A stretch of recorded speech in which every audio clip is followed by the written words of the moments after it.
Bom, é, bom dia, né? Boa tarde. Eu acho que essa aula de vocês vai ser à tarde, né? De uma segunda-feira.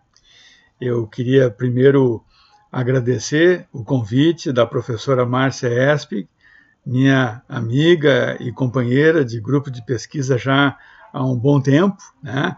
É, estudiosa do contestado até antes de mim, né? Muito diligente e cuidadosa nas suas pesquisas, né? Bom, para mim é uma felicidade falar para uma turma sobre esse texto, né, sobre a questão de terras no contestado. Né? É uma discussão que, de certa forma, vem amadurecendo já na minha pesquisa nos últimos anos, né, e que coloca questões interessantes, né, para a nossa historiografia do contestado rever essas questões. Né? Primeiro, né, quando a gente fala em conflitos agrários no contestado, eu acho que é necessário a gente chamar a atenção de que esse espaço físico chamado de contestado é um território que comporta diferentes regiões. Acho que essa é uma primeira observação importante a fazer. Essas regiões são diferentes biomas, né, mas também são diferentes frentes de expansão agropastoril. Né? Por isso que no artigo ali eu coloquei alguns mapas demonstrativos para justamente mostrar esse mosaico, né? Mosaico de regiões que não são definidas fisicamente, na prática elas também são definidas social, cultural, historicamente, né? Assim como a definição que o Milton Santos tem, né, dessa palavra, que é uma palavra complexa para os geógrafos e muito cara para eles, né? Então, assim, eu acho que a primeira observação é essa, né? Nós estamos lidando com um território muito amplo, com diferentes regiões, né? E para a observação inicial, né, o nome contestado surgiu, óbvio, daquela região disputada entre os estados de Santa Catarina e Paraná.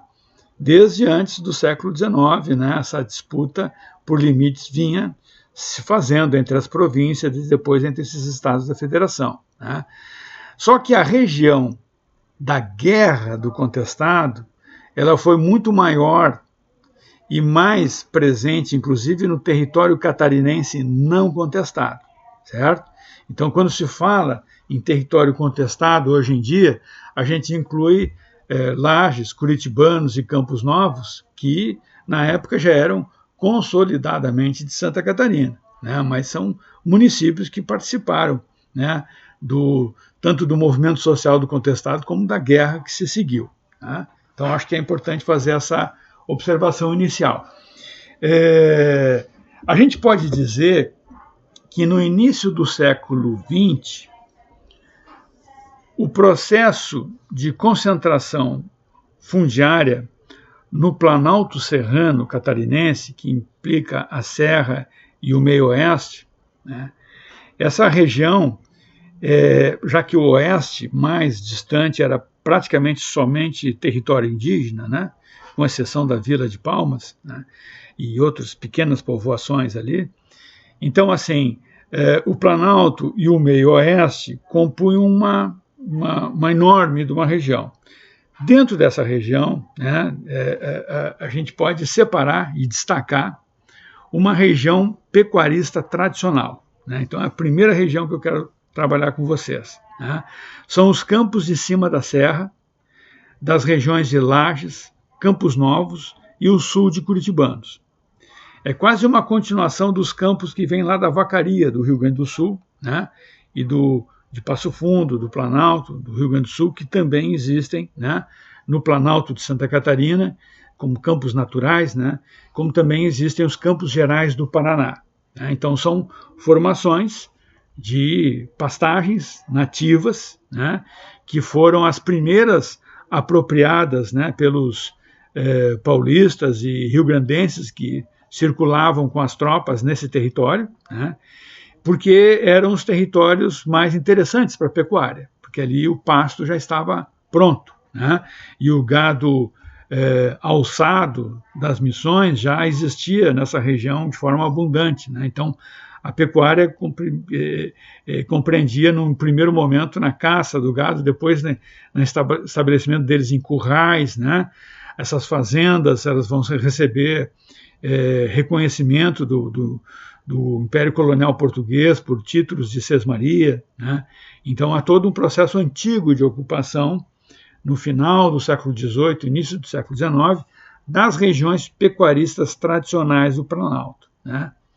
Essas regiões, que vão formar as primeiras vilas, né, de Lages, depois Curitibanos e Campos Novos, e mais tarde Vila de Canoinhas, né, essas regiões elas tinham estâncias, né, que eram grandes fazendas de pecuária para a criação do gado, né, onde frequentemente acontecia um lento e contínuo processo de agregação de lavradores poceiros pobres como agregados à grande fazenda pecuarista. Certo? Esse é um processo que acontece não só em Santa Catarina, mas praticamente em todo o Brasil, no Rio Grande do Sul também, né? Que é um processo de expansão da pecuária sobre regiões que eram ainda abertas por lavradores pobres, né? Esses lavradores pobres são indígenas destribalizados, são caboclos, são peões de fazenda que se desgarraram, são pobres que se estabeleceram no mato, porque o mato era uma terra barata e desinteressante para a pecuária, né? Mas esses pobres indo para o mato, eles vão abrindo clareiras, vão construindo lavouras, vão construindo pequenas pastagens e invernadinhas, que com o tempo vão ser engolidos e transformados em agregados a essas grandes fazendas, né? A agregação dos lavradores ela se dava pela distância dessas pessoas, né? Da possibilidade da regularização das suas posses, né? Distância até do ponto de vista legal, institucional, e falta de apetrechos e facilidades até da legislação para que alguns lavradores poceiros conseguissem regularizar suas posses. Mesmo assim, em Santa Catarina, abrindo parênteses, né? Mesmo assim, em Santa Catarina, há alguns lavradores pobres no município de Lages que conseguem validar suas posses e convertê-las em propriedade no início da República. São alguns casos, mas eles existem, né? Mas na maioria das vezes o que acontecia era uma agregação imposta pela força do latifúndio ou pelo constrangimento, assim, não diretamente ligado à pistolagem de jagunços, né? Quando simplesmente o gado dos fazendeiros entrava nas lavouras dos pequenos cultivadores pobres, né? Isso era uma forma de destruir essas lavouras e as pessoas acabavam abandonando aquela lavoura, aquela invernada, aquele local e indo mais para o oeste ou mais para o norte, né? Em busca de terras na fronteira agrícola, né? Em busca de terras públicas, né? Onde se estabeleceriam como poceiros e assim seguiriam o seu trabalho adiante, né? De certa forma, a agricultura de subsistência dessas populações pobres do Planalto, ela já tinha uma mobilidade antiga, né? Essa mobilidade era dada pelo esgotamento dos solos depois das primeiras queimadas, né? E pela busca de novos biomas e novas áreas de caça e de plantio, né? Como uma coivara e uma prática indígena que ainda era colocada, né, em trabalho pela população nacional, né? Bom, então o fato é que nas regiões de antiga pecuária tradicional há um processo lento de concentração fundiária pela crescente agregação das terras de matos, né, onde viviam poceiros, por fazendeiros pecuaristas, né? Outro ponto, outra região, né, que a gente podia destacar aqui é a região central do meio-oeste de Santa Catarina, que é justamente as regiões de Taquarussu, Perdizes e Caraguatá, né, que é o miolo do contestado. Foram ali que nasceram as primeiras cidades santas. Foi ali que todo o processo de reelaboração mística após a morte do José Maria no combate do Irani, em outubro de 1912, né, foi ali que se criou, que se inventou o modelo da Cidade Santa, né, a partir de dezembro de 1913, em Taquarussu. Né? E ali em Taquarussu há um grande número de lavradores da região que vão ser os primeiros moradores de Taquarussu. Vão, inclusive, abandonar os seus sítios de origem, o que é algo muito difícil para ser feito por um camponês. Né? Vão abandonar o seu sítio de origem e partir para viver na Cidade Santa como uma experiência nova de vida, uma verdadeira aventura. Né? Então, nesse lugar mais central, que é mais dominado por matas, né, a gente não vê a presença nem do latifúndio pecuarista ostensivo e nem da ferrovia, que vai atingir outras regiões do contestado, mas não essa região central. Tá? Bom, uma terceira região que a gente podia destacar, que às vezes se embaralha com a pecuária, outras vezes não, né, é a região dos ervais nativos. Né? A gente tem que chamar a atenção que naquela época, no início do século XX, a erva mate era dos principais produtos, era o principal, né, produto de exportação dos estados do Paraná e Santa Catarina. Então a erva ela era exportada para a Argentina, para o Uruguai e para o Chile, né, e, portanto era um produto que tinha um alto preço nesse mercado, que é um mercado internacional, né, portanto ela era exportada para esses países, né, e isso fazia com que os comerciantes de erva mate, que eram apenas intermediários entre o trabalho dos caboclos, que era um trabalho extrativo nos ervais nativos, né, e a comercialização para os portos de São Francisco e Paranaguá e para exportação, né, para os países vizinhos, esses comerciantes, muitos deles ligados ao Partido Republicano, acabaram mudando a legislação de exploração desses ervais nativos. Né?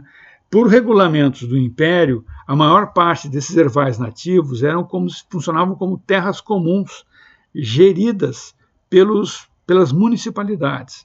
Né? Existiam códigos de posturas municipais que geriam a administração dessas áreas, então públicas, né? Exploradas por toda a comunidade. Né? Havia uma espécie de exploração comunitária dos ervais nativos.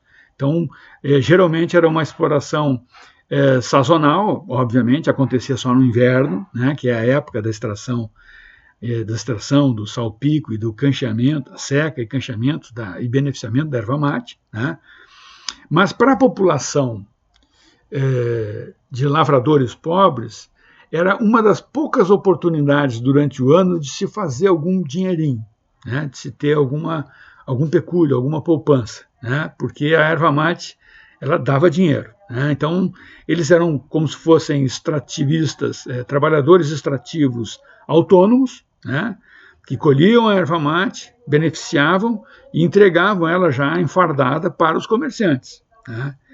Com o tempo, os comerciantes vão exigir padrões industriais, né? E, inclusive, o domínio sobre o processo de produção e beneficiamento da erva mate. Né? Vão se abandonar os antigos carijos, que eram estrados de cipó feitos pelos caboclos para ir secando a erva em braseiros leves, né? E vão adotar o sistema de grandes instalações com fornos barbacoa para que a erva mate saísse sem a fumaça da lenha e com um padrão mais industrial, né, de produção. Então, assim, vai haver uma industrialização da erva mate e uma privatização dos ervais nativos.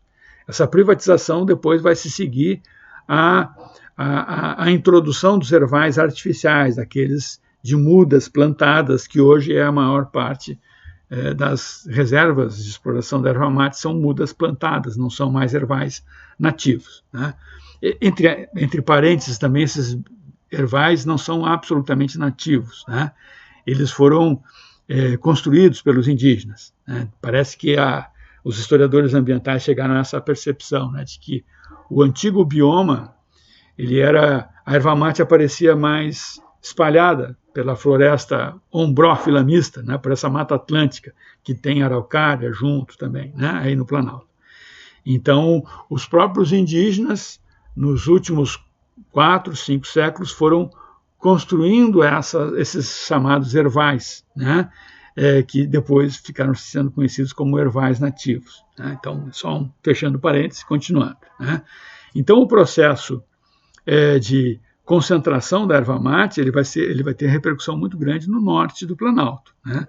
Principalmente na região de Canoinhas, porque uma das pessoas a ter a exclusividade da exploração dos ervais da região era o superintendente municipal, o major Manuel Tomás Vieira, né, que era um membro do Partido Republicano, homem de confiança do coronel Albuquerque de Curitibanos, né, e dono de ervais e comerciante de erva mate, né, homem muito rico na cidade, acabou brigando com a própria família e com vários aliados, né, o que justificou a entrada daquela região na guerra, né.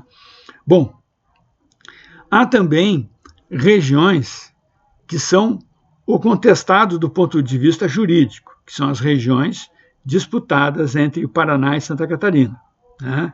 Então, assim, e para isso não se trata de uma única região contestada, são 3, né?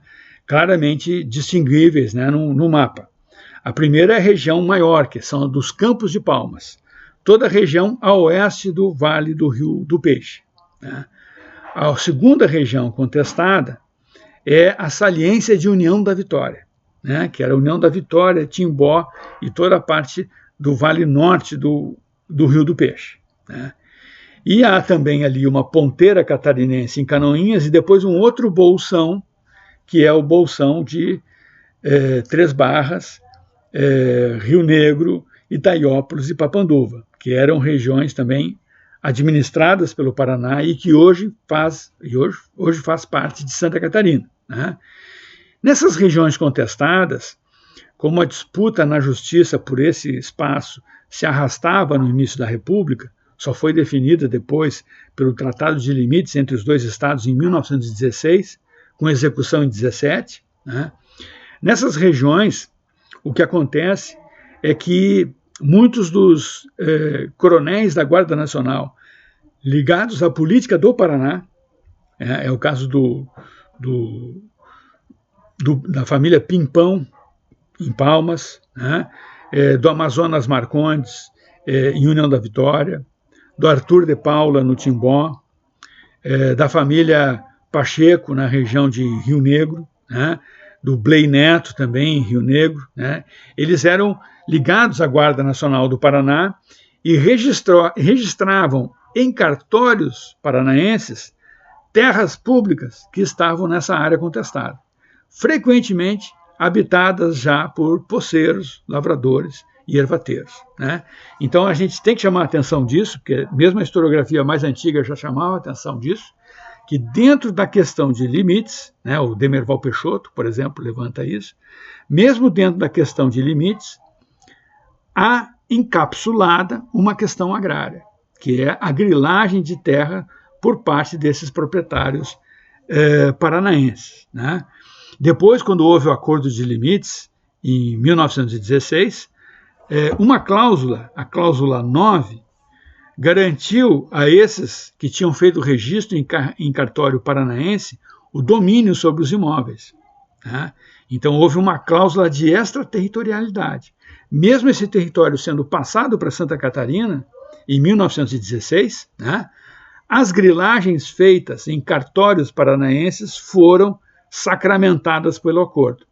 Então, se o Paraná perdeu territórios no Acordo de Limites, os proprietários paranaenses não perderam os seus imóveis, as suas fazendas, né, principalmente aquelas que são informadas, né, no apagar das luzes lá de 1916 e 17. Há uma corrida, né, para a regularização de propriedades desses paranaenses em território que agora passava para Santa Catarina. Mas esse problema, então, vinha desde antes, né? O Timbó era uma região conflitiva desde 1904, né? Há disputas, né, entre autoridades paranaenses e catarinenses por aquele território, né? Isso aparece bastante no livro de Eloy Muchanowski, né? Então é uma questão bem já estudada, né? E a quinta região que eu queria chamar a atenção aqui, ela se liga norte a sul, no Vale do Rio do Peixe, e depois oeste e leste, né, de União da Vitória em direção a Rio Negro, e depois em direção ao Porto de São Francisco, né, que é a construção da Brasil Railway, né, que é da Estrada de Ferro São Paulo-Rio Grande, do trecho sul, bastante estudado pela professora Márcia, né, que é a nossa principal especialista nesse assunto, né? Ou seja, nessa região, a empresa que assumiu a concessão pública na construção dessa estrada de ferro ganhou do governo federal até 15 quilômetros de cada margem da estrada de ferro para, né, a introdução de colônias com imigrantes europeus, né? Esse era o objetivo, né? Então, a estrada de ferro seria uma espécie de ícone e impacto de progresso e modernidade nesse território, havendo, inclusive, a introdução da população europeia, né, no meio do contestado, tomando, né, as terras que pertenciam antes a lavradores pobres, a ervateiros e a indígenas, né, que viviam nessas terras públicas, né, que são cedidas pelo Estado brasileiro para as estradas de ferro. Isso não é só no contestado que acontece, né? Parece que em várias outras partes do Brasil, da América Latina e mesmo dos Estados Unidos, né, as ferrovias tinham como parte do seu negócio um negócio imobiliário na valorização fundiária que a construção da ferrovia ia viabilizar sobre esses territórios, né? Então, por exemplo, sem a ferrovia era impensável a exploração madeireira do Planalto. A ferrovia viabilizou isso, né? Então a própria empresa Brasil Railway vai criar uma subsidiária, a Lumber and Colonization, né? uma madeireira e colonizadora que tem como objetivo, né, explorar esses territórios adquiridos pela concessão do governo federal, né? Então aí nessas regiões impactadas pela estrada de ferro a gente vê um processo mais acelerado de expulsão de poceiros, né, e de concentração fundiária, mesmo que depois isso resulte em pequena propriedade para um imigrante europeu, né, mas ela é precedida pela expulsão, né, dos nacionais desse território, né, ou a sua marginalização para terras mais íngremes, menos férteis, mais distantes dos cursos d'água e das estradas, né, assim como ficou